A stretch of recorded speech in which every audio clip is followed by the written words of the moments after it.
This is a message to the Uyghur community in London and across the UK.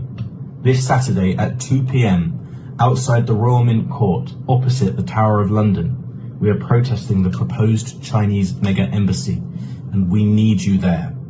What is being proposed is not just any embassy.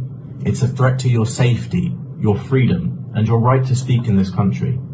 Uyghurs cannot protest in their homeland. They cannot speak freely. They cannot organise. They cannot raise their voices without severe punishment.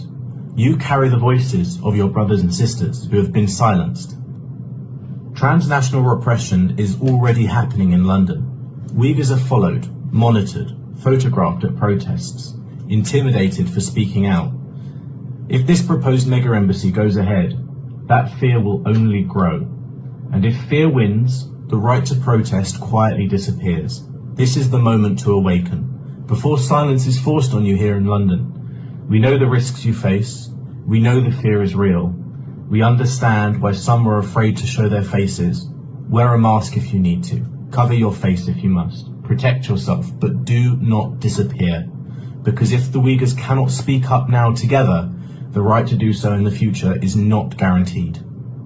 This is about national security. It's about protecting your rights in this country. And it's about ensuring that London remains a place where repression does not follow. Be there. Be the voice for the people who don't have one. Speak. Now is the time. Rahmet.